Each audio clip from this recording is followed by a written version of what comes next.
இந்த காலவெளியிலும் என்னுடைய தியானத்தினுடைய தலைப்பு மனரம்மியமாய் இரு என்கின்ற தலைப்பில் நாம் தியானிக்க இருக்கிறோம். ஒரு தேவ பிள்ளை எப்பொழுதும் சந்தோஷமாக மகிழ்ச்சியாக இருக்க வேண்டியது அவசியமாக இருக்கிறோம்.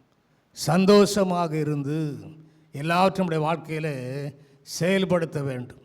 மனரம்மியம்தான் நம்முடைய வாழ்க்கையில் எப்படி இருக்கிறதா? நித்திய விருந்தாக இருக்கிறது.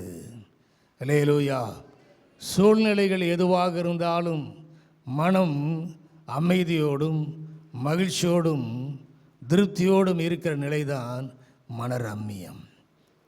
நம்முடைய மனம் எப்பொழுதும் மகிழ்ச்சியோடு திருப்தியோடு இருக்க வேண்டும். மனரம்மியம் எனக்குள் இருக்க வேண்டும் என்று சொன்னால், நம்மிடத்தில் இருப்பதை விட்டு அடுத்தவனிடத்தில் இருப்பதை ஒருபோதும் பார்க்கக்கூடாது.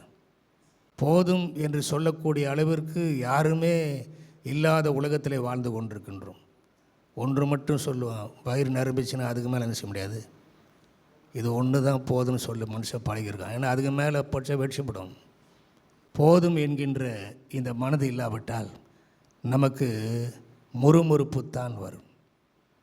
எனக்கு அது இல்லை, இது இல்லை, அதை கொடுக்கலை, இதை கொடுக்கலை, இதுக்காக கேட்டேன், நீர் எதுக்கு இதை செய்யலை. ஏன்னா போதும் என்ற மனசு இல்லாதனால இன்னும் வேணும் இன்னும் வேணும் இல்லையா? நிறைய குடும்பங்களும் கூட இன்னும் மாமியார் வீட்டில் வாங்கிட்டு வான்னு போகிற வீட்டுக்காரனும் இருக்கிறான். ஏன்னா இன்னும் போதுன்ற திருப்தியே வரல.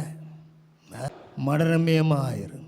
என் மீட்பர் உயிரோடு இருக்கையில் எனக்கு என்ன குறை? அல்லேலூயா. ஒருபோதும் சோர்ந்து போக வேண்டிய அவசியம் இல்லை, கலங்க வேண்டிய அவசியம் இல்லை. அவர் எனக்காக அம்பரந்தனில் எனக்கு என்ன செய்வாராம்? அவர் ஜெபிப்பார். உனக்காக ஜெபிக்கிறவர் உண்டு, உன்னை மீட்கிறவர் உண்டு, உன்னை நடத்துகிற உண்டு, உன்னை ஆறுதல் படுத்துகிற உண்டு, கஷ்டங்களில் நஷ்டங்களில் உபத்திரங்களில் போராட்டம் இருக்கிற உன்னை கரம் தூக்கி எடுக்கிற ஒரு நேசர் உண்டு. அவர் இன்றும் உயிரோடு தான் இருக்கிறார்.